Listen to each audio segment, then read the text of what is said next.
18واں پارہ قد افلح، سورۃ النور، 24ویں سورت، آیات نمبر 58 تا 61 میں پردے کے بارے میں پہلے دیے گئے احکام پر کچھ مزید وضاحتیں۔ گھر میں داخل ہوتے وقت سلام کرنے کی ہدایت۔ اعوذ باللہ من الشیطان الرجیم، بسم اللہ الرحمن الرحیم۔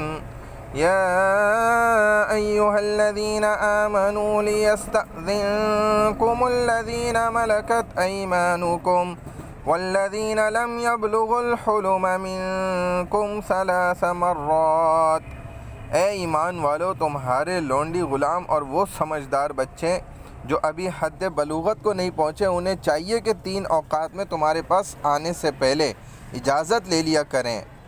من قبل صلاة الفجر وحین تضعون ثیابکم من الظہیرۃ ومن بعد صلاة العشاء 3 عورات لکم۔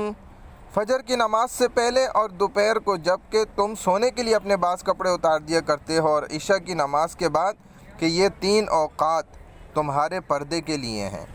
لیس علیکم ولا علیہم جناح بعدہن طوافون علیکم بعضکم علی بعض۔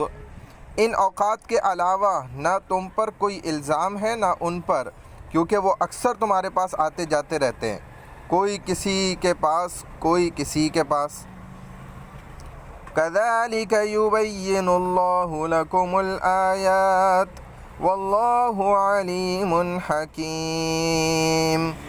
اس طرح اللہ اپنے احکام تم سے صاف صاف کھول کر بیان کرتا ہے، اور اللہ سب کچھ جاننے والا اور حکمت والا ہے۔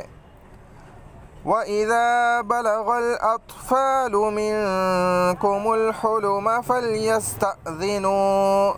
فَلْيَسْتَأْذِنُوا كَمَا اسْتَأْذَنَ الَّذِينَ مِن قَبْلِهِمْ۔ اور جب تمہارے بچے بلوغت کو پہنچ جائیں تو ان کو بھی اسی طرح اجازت لینی چاہیے جیسا کہ ان سے پہلے بالغ افراد اجازت لیتے رہے ہیں۔ كَذَلِكَ يُبَيِّنُ اللَّهُ لَكُمْ آيَاتِهِ وَاللَّهُ عَلِيمٌ حَكِيمٌ۔ اس طرح اللہ اپنے احکام تم سے صاف صاف کھول کر بیان کرتا ہے، اور اللہ سب کچھ جاننے والا اور بہت حکمت والا ہے۔ وَالْقَوَاعِدُ مِنَ النِّسَاءِ اللَّاتِي لَا يَرْجُونَ نِكَاحًا فَلَيْسَ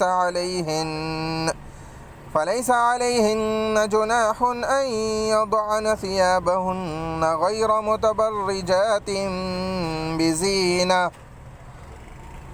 اور بڑی عمر کی وہ خانہ نشین عورتیں جنہیں اب نکاح کی توقع نہ رہی ہو، اگر سر کی چادر اتار دیں تو ان پر کچھ گناہ نہیں، بشرطے کہ اس کا مقصد زینت کی نمائش کرنا نہ ہو۔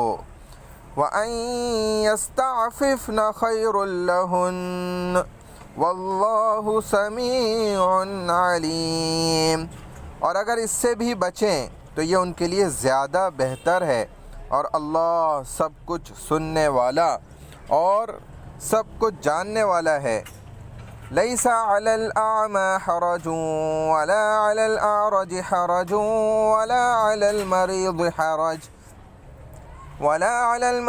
حرج ولا علی انفسکم ان تأکلوا من بیوتکم او بیوت آبائکم او بیوت امہاتکم او بیوت اخوانکم او بیوت اخواتکم او بیوت اعمامکم او بیوت عماتکم او بیوت اخوالکم او بیوت خالاتکم او ما ملکتم مفاتحہ او صدیقکم۔ مسلمانوں، اگر کوئی اندھا یا لنگڑا یا بیمار کسی کے گھر سے کھانا کھا لے تو کوئی حرج نہیں، اور نہ تمہارے لیے اس میں کچھ مضائقہ ہے کہ اپنے گھروں سے کھانا کھاؤ یا ایسے گھروں سے کھاؤ جو تمہارے باپ ماں بھائی بہن چچا پھوپھی ماموں یا خالہ کے گھر ہوں، یا ایسے گھر سے جس کی کنجیاں چابیاں تمہارے اختیار میں ہوں، یا اپنے دوستوں کے گھروں سے۔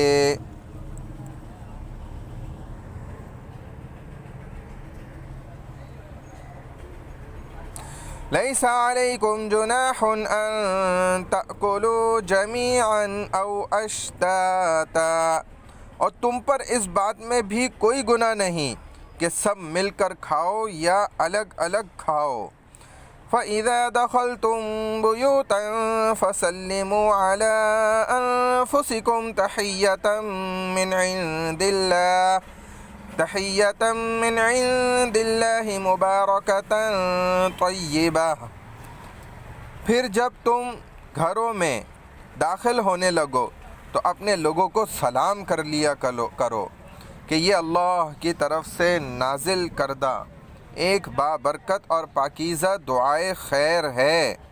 کذالک یبین اللہ لکم الآیات لعلکم تعقلون، اس طرح اللہ تمہارے لیے اپنے احکام صاف صاف کھول کر بیان کرتا ہے تاکہ تم سمجھ لو۔ اسلامی آداب نازل ہونے سے پہلے عرب معاشرے میں رواج تھا کہ لوگ ایک دوسرے کے گھر بغیر اجازت کے آتے جاتے اور بلا تکلف کھاتے پیتے تھے۔ قرآن مجید میں جب معاشرتی آداب کے احکام نازل ہوئے تو لوگوں نے محسوس کیا کہ جس طرح ہمارا ایک دوسرے کے گھر بلا اجازت داخل ہونا جائز نہیں، اسی طرح ہم اپنے عزیز و اقربا کے گھر سے کھانا بھی نہیں کھا سکتے۔ اس خدشے کو دور کرنے اور حقیقت حال کی وضاحت کے لیے یہ فرمان نازل ہوا۔